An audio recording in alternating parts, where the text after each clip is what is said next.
Hello, I'm Jose Santiago, the Public Safety Media Relations Communications Manager. Here at the Glendale Police Department, we have made it a goal for us to provide transparency and accountability for our actions. The video you're about to see is just one of the ways we are trying to achieve this goal. The idea behind these critical incident videos is to provide information to the public in a direct and timely manner.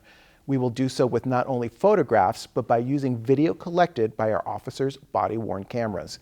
Now, while these cameras may provide factual representation of an incident, it may not capture an incident in its entirety. Our goal isn't to provide conclusions, but instead to provide the public with facts as we know them at this time, so that you're aware of the circumstances that surround critical incidents that take place within our department. Now, what you're about to see may be disturbing, it may be graphic, and at times difficult to watch. We thank you for taking the time to watch. Viewer discretion is advised. Hello, I'm Sergeant Randy Stewart with the Glendale Police Department. What you're about to watch is our critical incident briefing of an officer-involved shooting that took place on Tuesday, September 21st, 2021. The incident started just after 9:30 p.m. when neighbors called into our 911 dispatch center after hearing shots fired in their neighborhood. My neighbor heard gunshots. The caller begins to describe a situation involving her neighbor and her neighbor's son, who has since been identified as 25-year-old Jude Felix. She had a fight earlier with her son. We heard 3 gunshots. Did you actually see anybody shoot, or you heard them? Yes. No, I didn't see him shoot, but I saw him walking back with a gun. Once contact was made with Felix's family, they told dispatchers that Felix was making suicidal statements. Investigators later found shell casings to match what neighbors and family told dispatchers and police. Nearly 2 hours later, officers made contact with Felix near the intersection of 60th Avenue and Bethany Home Road. Other officers in the area were alerted that Felix was armed. Subject running northbound on 61st Avenue. Had a gun in his right hand. As officers approached the suspect, they made attempts to get him to drop his weapon. Glendale Police, Jude, drop the gun! Jude! Drop the gun!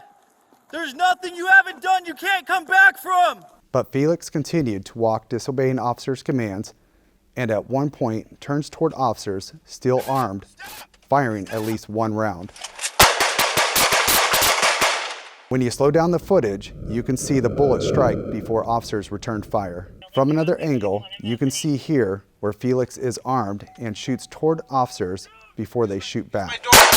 Jude Felix was struck several times in the lower extremities and was still conscious before officers took him into custody. Once in custody, Felix was handcuffed and life-saving aid was rendered.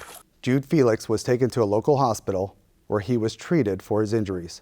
Officers did locate a weapon near where Felix fell. Jude Felix is facing several charges, which include aggravated assault. There are 2 separate reviews of an officer-involved shooting, an internal review and a criminal review. Once those reports are finalized, that information is sent to the Maricopa County Attorney's Office for further review. Once the County Attorney's Office review is completed, that information is sent back to the Glendale Police Department and a response to resistance board is convened. The board is made up of subject matter experts and members of the community. Their goal is to determine if the use of force was within policy. That information is sent to the chain of command, and those findings will be made available once they are complete.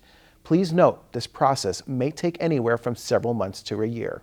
Should you have any questions about our policies, procedures, or how we conduct these critical incident investigations, we encourage you to visit our website at the address on the screen.